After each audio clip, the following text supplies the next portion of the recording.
Hello friends, तो आज genuine tense series की ये 7वां वीडियो है जो मैंने आज लॉन्च किया है और ये है पास्ट कंटिन्यूअस टेंस के बाद। इसके पहले वाली वीडियो में मैंने पास्ट इंडेफिनिट टेंस को अच्छे से डील किया है, उस वीडियो को आप जरूर देख लें। और उसके पहले पूरा प्रेजेंट टेंस की सीरीज को मैंने जेन्युइन टेंस सीरीज के प्लेलिस्ट में मैंने डाला हुआ है, आप उसको भी जरूर देख लें। आज जो टेंस हम करने जा रहे हैं वो है पास्ट कंटिन्यूअस टेंस, जो काफी इंपॉर्टेंट है। ठीक है, तो चलिए समय जाया ना करते हुए हम लोग इस टेंस को शुरू करते हैं। तो पास्ट कंटिन्यूअस टेंस, जैसे नाम से ही जाहिर है, पास्ट यानी कि जो समय बीत चुका है, यानी जो समय का प्रेजेंट से कोई लेना देना नहीं है, है ना। A time which has already been gone and has no relation with the present moment as we are talking. तो पास्ट कंटिन्यूअस टेंस जो है, यानी कि पास्ट में, यानी कि जो समय बीत चुका है उसमें कोई काम कुछ समय के लिए कंटिन्यू था, यानी पास्ट में ही कोई काम शुरू हुआ था और पास्ट में ही कुछ समय के लिए वो काम क्या था, प्रोसेस में था, चल रहा था। प्रेजेंट में वो काम नहीं चल रहा है, ये पास्ट की ही बात है। पास्ट में ही शुरू हुई थी, पास्ट में ही कुछ देर चला, उसके बाद वो बंद हो गया। That is past continuous tense. और जैसा कि आपको पता है कि 12 के 12 टेंस में जो भी कंटिन्यूअस टेंस होते हैं, सारे के सारे कंटिन्यूअस टेंस में हमें मेन वर्ब के साथ आईएनजी लगाना जरूरी होता है। और हर टेंस का कंस्ट्रक्शन को हमें समझना जो है काफी जरूरी होता है। अगर हम कंस्ट्रक्शन को ना समझे तो हमें काफी दिक्कतें हो जाएंगी।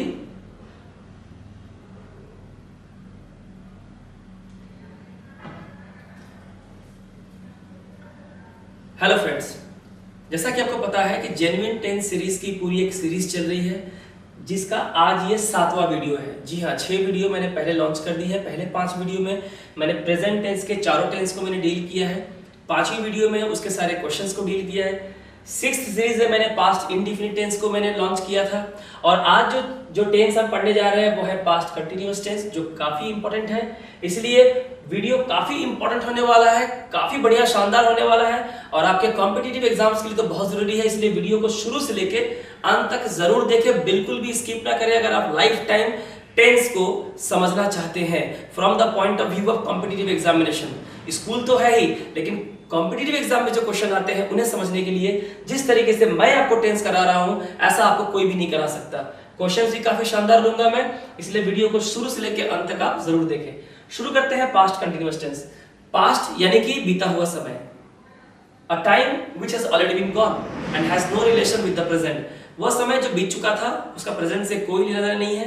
कंटिन्यूअस का मतलब है कि पास्ट में कोई काम शुरू हुआ था और कुछ समय तक, लंबे समय तक वो चला, उसके बाद प्रेजेंट में वो नहीं चल रहा है। पास्ट में ही शुरू हुआ, पास्ट में ही कुछ देर तक वो काम हो रहा था, उसके बाद बंद हो गया, प्रेजेंट में वो नहीं चल रहा है। ऐसे टेंस को हम लोग कहते हैं पास्ट कंटिन्यूअस टेंस। और जब भी टेंस के किसी भी पार्ट को हम पढ़ते हैं, कंटिन्यूअस पार्ट को पढ़ते हैं, तो हमें पता होता है कि हमें यहाँ हमेशा वर्ब की आईएनजी फॉर्म यानी फोर्थ फॉर्म यूज करनी पड़ती है। तो सबसे पहले इसे कंस्ट्रक्शन को देखते हैं, जो काफी इंपॉर्टेंट है हर टेंस का, जो इसका फाउंडेशन है। और आप हर स्टूडेंट को ये जानना जरूरी है कि जब आप अपने मदर टंग में किसी सेंटेंस को हिंदी से इंग्लिश या बांग्ला से इंग्लिश या किसी भी भाषा से इंग्लिश में लिखना चाहते हैं इस टेंस में, तो या किसी भी टेंस में, तो आपको उसके कंस्ट्रक्शन और फॉर्मूला को जानना काफी जरूरी होता है। या आप डायरेक्टली अगर इंग्लिश में भी लिखना चाहते हैं तो आपको पता होना चाहिए कि अलग अलग सेंटेंस की कैटेगरी में इसके कौन कौन से फॉर्मूलाज या कंस्ट्रक्शन के स्टाइल होते हैं। सबसे पहले अफर्मेटिव सेंटेंस, यानी सेंटेंस कैसे लिखेंगे अफर्मेटिव में, यानी कि पॉजिटिव सेंटेंस में। सबसे पहले सेंटेंस शुरू होता है सब्जेक्ट से, यानी कि doer of the action. Sentence में अगर कुछ काम होता है तो उसे करने वाला भी तो होता है, तो ये हो गया doer of the action. Sentence शुरू होता है सब्जेक्ट से। अगर आपका सब्जेक्ट सिंगुलर है तो वाज का इस्तेमाल करें, अगर प्लूरल है तो वेयर का इस्तेमाल करें। मेन वर्ब की फर्स्ट फॉर्म के साथ आईएनजी का इस्तेमाल करें। लाइक अगर गो है तो इसमें आईएनजी हो जाएगा, यानी गोइंग, वाज गोइंग और वेयर गोइंग।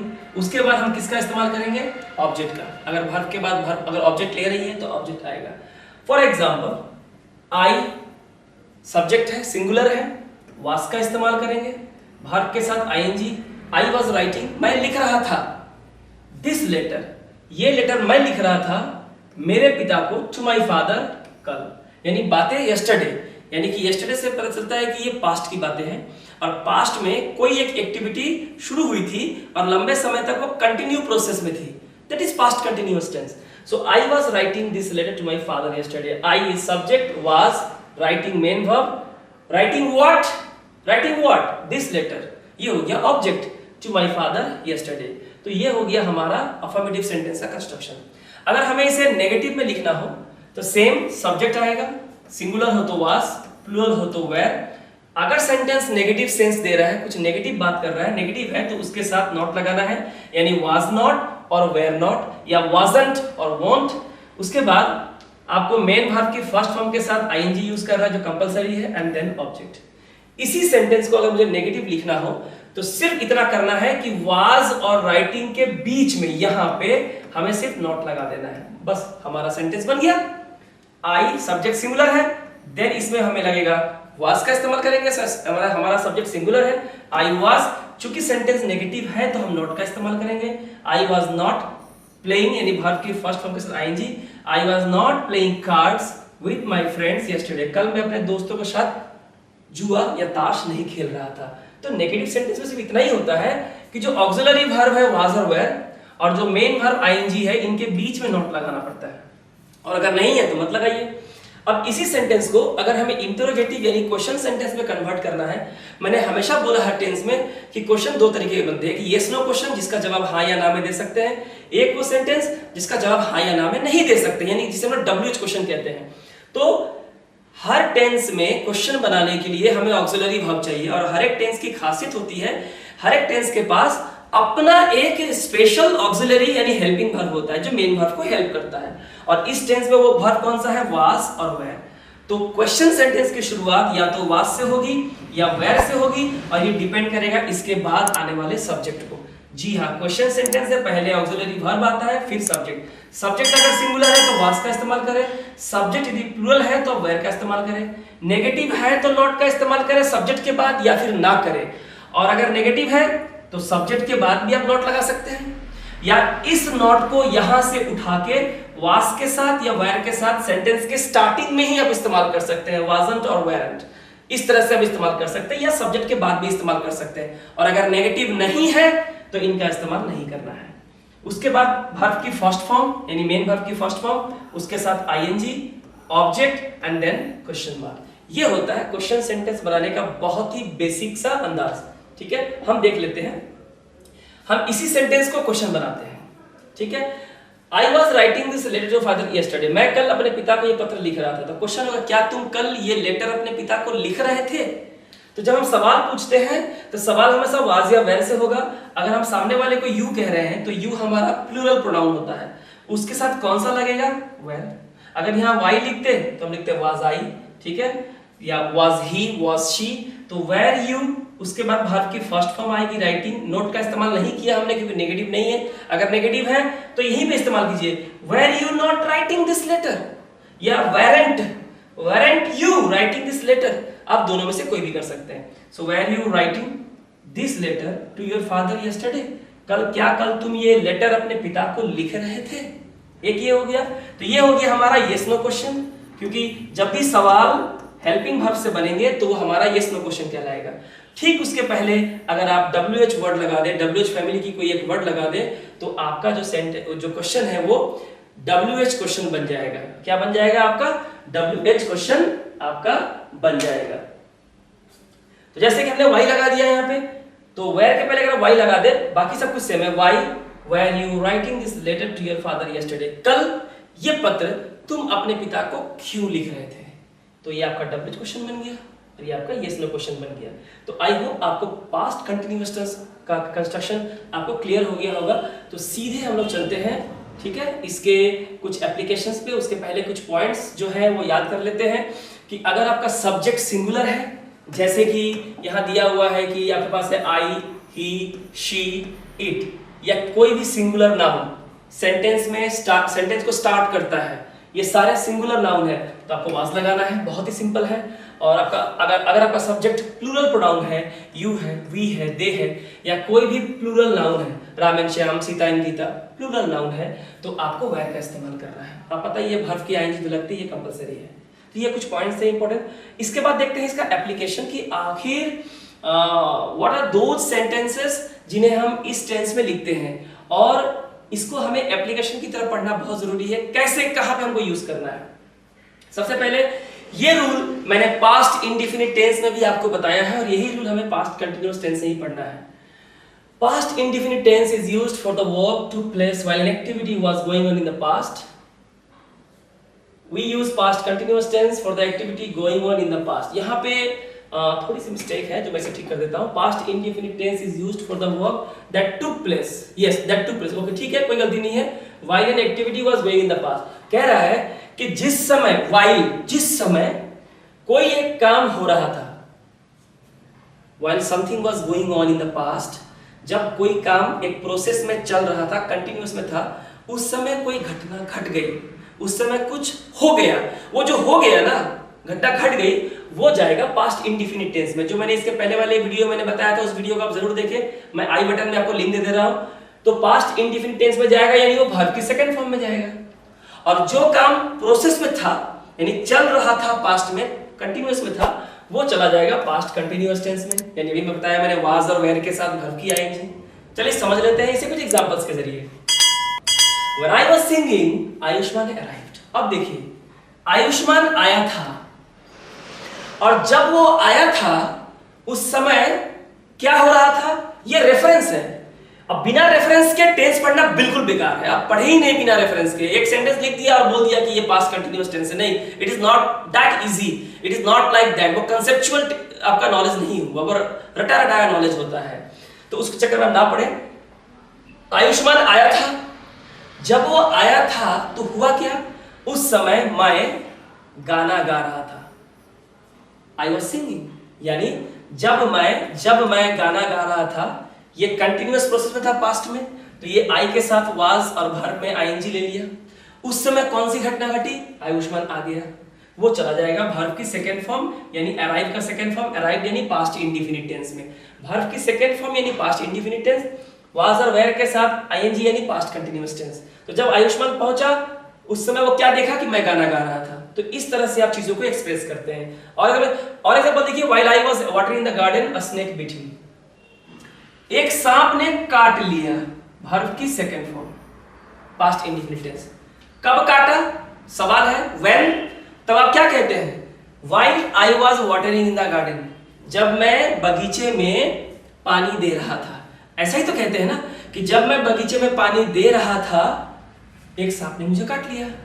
अब ये तो नहीं करेंगे ना, जब मैं बगीचे में पानी दे रहा था तो मुझे एक सांप काट रहा था, ऐसा तो नहीं हो सकता, ये पॉसिबल बिल्कुल भी नहीं है। तो आप चीजों को समझे जरा ध्यान से। स्नेक बीट हिम, एक सांप ने काट लिया, घटना घट चुकी है, पास्ट इंडेफिनिट टेंस। लेकिन जब ये घटना घटी थी, उस समय क्या हुआ, मैं कुछ कर रहा था। क्या कर रहा था, बगीचे में पानी दे रहा था, ये चला जाएगा पास्ट कंटिन्यूअस टेंस में, आई के साथ वाज और वर्ब में आईएनजी हो गया। बहुत सिंपल है। While the brothers were singing on the stage, जब भाई स्टेज पे गाना गा रहे थे, जब ये काम हो रहा था, उस समय क्या हुआ, their parents came to see them, उनके माता पिता उनसे मिलने आए। ये हो गया वर्ब का सेकंड फॉर्म, यानी कि जो कम है उसकी सेकंड फॉर्म हो गई केम। यानी जब उनके माता पिता अपने बेटे को देखने आए तो उन्होंने क्या देखा, उन्होंने देखा कि स्टेज पे भाई सभी लोग गाना गा रहे थे। तो ब्रदर्स प्लूरल है, वेयर का इस्तेमाल होगा और वर्ब में आईएनजी का इस्तेमाल होगा।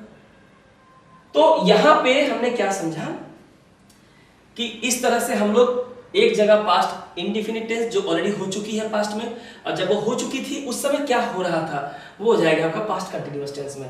आई होप आपको क्लियर हो गया। आगे देखते हैं रूल नंबर 2, ठीक है। If the verb in the, ये टेंस से रिलेटेड है, ये जो नरेशन है उससे रिलेटेड है, हर टेंस से पढ़ना है। If the verb in the reported speech, reported speech जो इन्वर्टेड कॉमा के अंदर किसी की कही गई बात को हम हूबहू लिखते हैं उसे डायरेक्ट स्पीच कहते हैं, और इन्वर्टेड कॉमा के अंदर जो लिखते हैं उसे रिपोर्टेड स्पीच कहते हैं। सो उस रिपोर्टेड स्पीच का वर्ब जो है डायरेक्ट नरेशन में अगर प्रेजेंट कंटिन्यूअस टेंस में है तो वो पास्ट कंटिन्यूअस टेंस में हो जाएगा जब उसे हम लोग इनडायरेक्ट करेंगे। और इसका बेसिक फंक्शन क्या है, द रिपोर्टिंग वर्ब। ये रूल कब अप्लाई करना है, व्हेन द रिपोर्टिंग वर्ब ये पास्ट टेंस में हो। मैंने पिछले वाले टेंस में मैंने बोला था ये subject of the reporting verb है, कॉमा के पहले अलग है, कॉमा के बाद अलग है। ये जो इन्वर्टेड कॉमा के अंदर लिखते हैं किसी की कही गई बात को हूबहू, उसे रिपोर्टेड स्पीच कहते हैं, और ये पूरा डायरेक्ट नरेशन होता है। और जब कॉमा कोट हटा के किसी की कही गई बात को हम अपनी अंदाजे बयां में कहते हैं तो वो इनडायरेक्ट नरेशन हो जाता है, वरना कॉमा होता है ना कोट होता है। कॉमा के पहले ये जो सब्जेक्ट होता है, जिस हिना कहने का काम कर रही है, तो हिना हो गया subject of the reporting verb, और सेड हो गया रिपोर्टिंग वर्ब। ये रिपोर्टिंग वर्ब जब पास्ट टेंस में हो तो ही आपको ये रूल अप्लाई करना है। ये पास्ट टेंस में हो मतलब पास्ट की 4 टेंस है, आपको पता है। एक पास्ट इंडेफिनिट टेंस जहां वर्ब की सेकंड फॉर्म यूज करते हैं, एक होता है वाज, वेर, सेइंग जो अभी हम लोग सीख रहे हैं पास्ट कंटिन्यूअस टेंस। तीसरा होता है हैड सेड यानी पास्ट परफेक्ट टेंस, और चौथा होता है हैड बीन सेइंग यानी पास्ट परफेक्ट कंटिन्यूअस टेंस। यानी ये रिपोर्टिंग वर्ब इन चारों में से किसी भी एक फॉर्म में हो, सेड लिखा हो, ऑर्डर लिखा हो, कमांड लिखा हो, रिक्वेस्ट कुछ भी लिखा हो, इन चारों पास्ट के किसी एक टेंस में हो, तो यहां क्या करना है, रिपोर्टेड स्पीच में अगर प्रेजेंट कंटिन्यूअस टेंस है, या सीधी भाषा में आप ये समझें कि अगर आपको इज, एम या आर दिया हुआ है, अगर आपको इज, एम, आर दिया हुआ है, सिंपली आप राइटिंग को भूल जाए क्योंकि राइटिंग देखिए सेम है, उसमें कोई चेंजेस नहीं है। इज, एम अगर आर दिया है तो आप सब्जेक्ट के अनुसार according to the subject of the sentence आपको क्या चेंज करना है, वाज या वेयर को यूज करना है। बहुत सिंपल है, इज, एम, आर होगा तो वाज और वेयर हो जाएगा जब आपका रिपोर्टिंग वर्ब पास्ट टेंस में है। तो है सेड पास्ट टेंस में है तो क्या लिखेंगे, हिना सेड दैट। आई हो गया शी, क्योंकि आई कौन है, हिना, शी। एम था तो शी में क्या लगेगा, वाज। राइटिंग सेम होगा, इसे राइटिंग से कोई लेना देना नहीं है। Present continuous changes into past continuous. तो she was writing a letter to my, my कौन है, हिना, तो माई बदल रही, हिना का बदल रही कि हर ब्रदर, ठीक है। So Hina said that she was writing a letter to her brother. तो जब भी रिपोर्टिंग वर्ब पास्ट टेंस में हो और इधर रिपोर्टेड स्पीच में अगर इज, एम, आर के साथ वर्ब की आईएनजी हो यानी कि प्रेजेंट कंटिन्यूअस टेंस हो, तो उसे पास्ट कंटिन्यूअस टेंस यानी कि वाज और वेयर के साथ वर्ब में आईएनजी रखना है। यानी जो आईएनजी वाला फॉर्म है वो सेम रहेगा, इज, एम, आर को वाज या वेयर में कन्वर्ट कर देना है according to the subject. I hope clear हो गया होगा। लेकिन ये रूल तब अप्लाई नहीं करना है जब आपको रिपोर्टेड स्पीच में कुछ ऐसा बोला गया हो जो एक यूनिवर्सल ट्रूथ, फैक्ट या कोई प्रोवर्ब्स हो।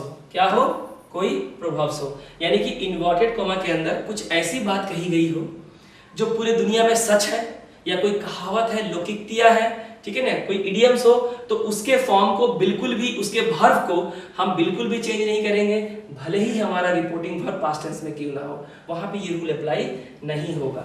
ये बात आप याद रखें। Okay, number 3, this tense is used for 2 simultaneous activities going on at the same time. Simultaneous activity यानी पास्ट में, ऐसा भी तो अभी मैंने पढ़ाया कि पास्ट में कोई घटना घटी, उस समय दूसरी एक घटना चल रही थी। ऐसा भी तो हो सकता है ना कि पास्ट में एक साथ 2 घटनाएं आपस में चल रही हो ही सकता है। मैं गाना गा रहा था और राधा नाच रही थी, तो I was singing when Radha was dancing. यानी 2 घटनाएं ऐसी भी तो हो सकती है जो साथ साथ साइमल्टेनियसली चल रही थी, तो हम क्या करेंगे, वहां पास्ट, दोनों में पास्ट कंटिन्यूअस टेंस का इस्तेमाल करेंगे। एग्जांपल देखिए, while my father was playing piano, जब मेरे पिता पियानो बजा रहे थे, आई वाज डांसिंग, मैं डांस कर रहा था। यानी मेरे पिताजी पियानो बजा रहे थे और मैं डांस कर रहा था।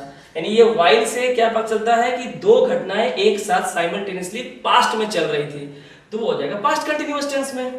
व्हाइल आई वाज प्लेइंग, जब मैं खेल रहा था, my sister was doing her homework, मेरी बहन होमवर्क कर रही थी। होता है, आपने फिल्मों में देखा हो कि बाहर बच्चा खेल रहा था, अंदर उसकी बहन पढ़ाई कर रही थी। पास्ट की घटना है, दोनों पास्ट की घटना है, दोनों चीजें पास्ट में चल रही थी, पास्ट कंटिन्यूअस टेंस। ये था इसका एप्लीकेशन। अब हम देखते हैं इसे सेंटेंस में इस्तेमाल करके, सेंटेंस में ये कैसे होगा।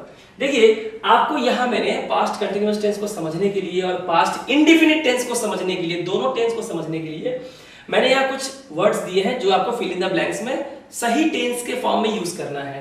Announce, blow, collapse, cook, decide, feel, get up, have, heat, leave, manage, mention, press, run, into, see, set off, settle down, soar, spend, stand और टेक।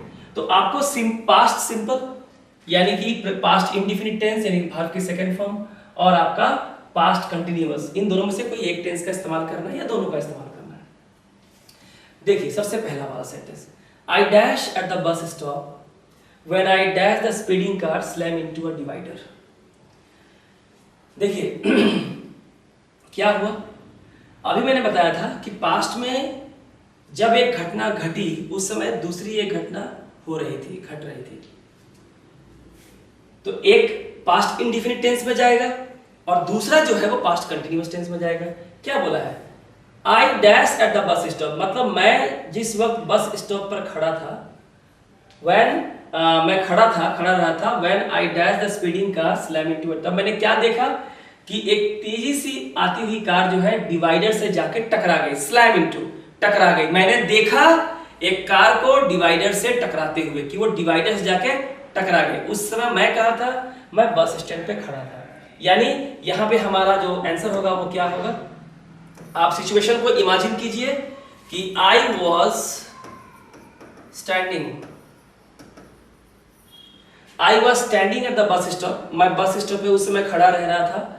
When I, जब मैंने क्या देखा, when I saw the speeding car slam into a divider, जब मैंने देखा एक तेज आती हुई कार को डिवाइडर से टकराते हुए मैंने देखा। और जिस समय मैंने ये देखा, जिस समय ये घटना घट गई, पास्ट इंडिफिनिट टेंस, उस समय मैं क्या कर रहा था, past continuous tense, I was standing at the bus stop. I hope it is clear. बढ़ते हैं अगले सवाल की ओर। द चिली विंड, माने काफी ठंडी हवा, डैश थ्रू द ट्रीज, यानी पेड़ों से होते हुए बह रही थी, as we dash on our journey into the forest, जब हम अपने जंगल की यात्रा की ओर निकले थे। यानी आप यहां पे समझो कि जब आप यात्रा के लिए निकल गए, आप यात्रा के लिए निकल चुके हो, यात्रा के लिए निकल रहे हो ऐसे नहीं होता, आप यात्रा के लिए निकल चुके थे। यानी हमें यहां कौन सा यूज करना है, हमें करना सेट ऑफ। सेट ऑफ का मतलब होता है स्टार्टेड आवर जर्नी, हमने अपनी यात्रा शुरू कर दी। जब हमने अपनी यात्रा शुरू की उस समय क्या हो रहा था, जब ठंडी जो बर्फीली हवा है वो पेड़ों से होते हुए बह रही थी, यानी ये चल रहा था। जब हम लोग बाहर निकले यात्रा के, देखे हवाएं तो बह रही थी, है ना। तो यहाँ पे क्या होता, विंड वाज ब्लोइंग, यानी ऊपर जो वर्ड है ब्लो, हमने वो वर्ड यहाँ पे इस्तेमाल किया। The chilly wind was blowing, कब, as we set off on our journey into the forest, यानी जब हम लोग यात्रा पे निकले थे तो हमने क्या देखा कि बहुत तेज ठंडी हवा जो है बह रही थी, है ना। चलिए आगे देखते हैं। Karan dash exhausted, so he dashed onto the sofa, dashed the button on the remote control and dashed for an evening vegetating in front of the box। Okay, तो यहाँ पे देखिए 1 2 3 4 ब्लैंक है और हमें यहाँ बताना है कि हमें पूरे सेंटेंस में क्या होगा। पूरे सेंटेंस में पैरेलल ग्रामेटिकल स्ट्रक्चर का बहुत ही शानदार इस्तेमाल किया गया है। देखिए क्या होगा, करण डैश एग्जॉस्टेड, यानी करण को काफी थकान महसूस हुई या काफी थका हुआ वो महसूस कर रहा था। तो हम यहाँ पे दोनों को इस्तेमाल कर सकते हैं। हम लिख सकते हैं करण फेल्ट एग्जॉस्टेड, या हम लिख सकते हैं करण वाज फीलिंग एग्जॉस्टेड। मुझे थकान, कल शाम को मुझे थकान महसूस हो रही थी, इसलिए मैं क्या हुआ, मैं सोफा पे बैठ गया, है ना। मैंने रिमोट कंट्रोल का बटन मैंने प्रेस किया और मैं शाम को बॉक्स के सामने बैठ के कुछ कर रहा था, या मैंने किया जो भी किया। तो आप इस तरह से इमेजिन कीजिए कि सिचुएशंस आपके साथ कैसे चल रही है, कैसा आपने फील किया। सो करण वाज फीलिंग या करण फेल्ट एग्जॉस्टेड, सो ही, तो वो क्या होगा, सीधे जाके सोफा पे गिर गया, लेट गया। सो ही होता है ना, हम लोग थके होते हैं तो नॉर्मल बैठने के जगह पे पूरे शरीर को ढीला छोड़ के सोफे पे हम लोग कूद जाते हैं, बैठ जाते हैं, तो कोलैप्स्ड करना कहते हैं। So collapsed on the sofa. Okay, उसका मैंने क्या किया, रिमोट कंट्रोल का बटन प्रेस किया, यानी कि वर्ब की सेकंड फॉर्म, वर्ब की सेकंड फॉर्म। हम यहां भी वर्ब की सेकंड फॉर्म इस्तेमाल कर सकते हैं या प्रेजेंट पास्ट कंटीन्यूअस टेंस का इस्तेमाल कर सकते हैं। So collapsed on the sofa, क्योंकि ये जो काम हो रहा है ना वो कंटिन्यू एक साथ हुआ था। तो चूंकि ये सारा काम सोफे पे गिर जाना, रिमोट को दबाना और फिर सेटल डाउन हो जाना, ये तीनों साथ में हुआ ना। कब, जब वो थकान महसूस कर रहा था तो ये तीनों काम उसने एक साथ किया। सोफा पे गिरा, रिमोट कंट्रोल का बटन दबाया और सेटल डाउन हो गया टीवी के सामने, है ना। सो press the button on the remote control and settle down. Settle down था, वहां हो जाएगा पास्ट टेंस सेटल डाउन। ये भी हो जाएगा वर्ब का सेकेंड फॉर्म। तो हमने यहाँ पे पैरेलल ग्रामेटिकल स्ट्रक्चर का हमने इस्तेमाल किया है सिचुएशंस को समझ के कि आखिर पास्ट में हुआ क्या होगा, क्या हुआ होगा। मैं बहुत थकान महसूस कर रहा था, सोफे पे गिरा, बटन रिमोट कंट्रोल का बटन दबाया और टीवी के सामने आराम से बैठ गया, सेटल डाउन। इस तरह से आपको टेंस को यूज करना है बहुत ध्यान से। आगे देखते हैं। The twins dash the afternoon shopping because they dash for their roommates that evening. Okay, तो ये देखते हैं, काफी बढ़िया सेंटेंस है। The twins dash the afternoon shopping because they dash for their roommates that evening. अब देखिए, ट्विन्स यानी कि जो जुड़वा थे, जो जुड़वा बच्चे थे, जुड़वा जो लोग थे, उन्होंने क्या किया, अपना दोपहर का समय शॉपिंग में बिताया। क्यों? Because they dash for their roommates that evening, क्योंकि उस शाम वो अपने रूममेट का, जो रूम में साथ में रहते हैं, उनका इंतजार, या sorry they dash that evening, उस समय वो क्या कर रहे थे, फॉर देयर, अपने रूममेट के लिए खाना बना रहे थे, या कह सकते हैं कि रूममेट के लिए इंतजार कर रहे थे। तो अगर इंतजार करना होगा तो वो हो जाएगा वेयर वेटिंग, और अगर खाना पका रहे थे तो क्या हो जाएगा, were cooking. The twins spent का हो जाएगा स्पेंट द आफ्टरनून, ये हो गया वर्ब की second form according to the sense of sentence, because they were cooking, यानी पास्ट कंटिन्यूअस टेंस। आप सिचुएशंस को थोड़ा समझिए अच्छे से। The twins spent the afternoon shopping, जुड़वा जो थे, जो भाई है, जो भी हो, उन्होंने अपनी शाम शॉपिंग में बिताई, पास्ट में हो चुका है बिताई। क्यों? क्योंकि उन्हें अपने रूममेट के लिए, क्योंकि वो अपने रूममेट के लिए खाना बना रहे थे। दैट इवनिंग, उस शाम जो बीत चुकी है, रूममेट के लिए खाना बना रहे थे, इसलिए उन्होंने अपनी दोपहर का समय जो है शॉपिंग में बिताया, क्योंकि शाम को उन्होंने खाना बना रहे थे। तो यहाँ पे चूंकि ट्विन्स है, सब्जेक्ट हमारा प्लूरल है, इसलिए हमने वेयर का इस्तेमाल किया, और हमने वर्ब के हमने क्या इस्तेमाल किया, आईएनजी का इस्तेमाल किया। तो फ्रेंड्स, यहां मैंने आपको यह बताने की कोशिश की है कि टेंस आप कंस्ट्रक्शन पढ़ें, फॉर्मूला पढ़ें, टेंस के एप्लीकेशंस को पढ़ें, लेकिन जब तक आप सिचुएशनल सेंटेंसेस, जैसे कि यहां मैंने आपको दिखाया है, जब तक इस तरह के सेंटेंसेस में आप टेंस के नॉलेज को अप्लाई नहीं करेंगे, तब तक तो आपका टेंस का नॉलेज हमेशा इनकम्प्लीट रहेगा। भले ही आप कोई सी भी वीडियो आप देख लें, कोई सा भी टेंस का वीडियो आप देख लें, लेकिन जब अप्लाई करने की बारी आएगी तो आपका दिमाग तो खराब हो जाना है, क्योंकि आपको समझ में नहीं आएगा कि यहाँ के टेंस को यूज कैसे करना है, किस टेंस को यूज करना है। So it becomes very important to practise on sentences like this, like situational sentences, where a situation, a story, a small story is given to you, एक कहानी दी जाती है छोटे छोटे सेंटेंसेस के माध्यम से, और तब आपको समझाया जाता है कि जब इस तरह से आपको सेंटेंसेस दिया जाता है तो आपको समझ में आता है कि हाँ, सही में यहाँ पे ये टेंस होगा और यहाँ पे ये टेंस होगा, क्यों होगा ये भी आपको पता हो जाता है। तो फ्रेंड्स, ये था आज का हमारा वीडियो जो पास्ट कंटिन्यूअस टेंस पे था, जो ये पास्ट की दूसरी वीडियो है, यानी कि 7वीं सीरीज है जेन्युइन टेंस की, और इसके बाद पास्ट परफेक्ट और पास्ट परफेक्ट कंटिन्यूअस टेंस को मैं लेके आ रहा हूँ 8वीं और 9वीं सीरीज में, जहां मैं उन दोनों टेंस को डील करूंगा।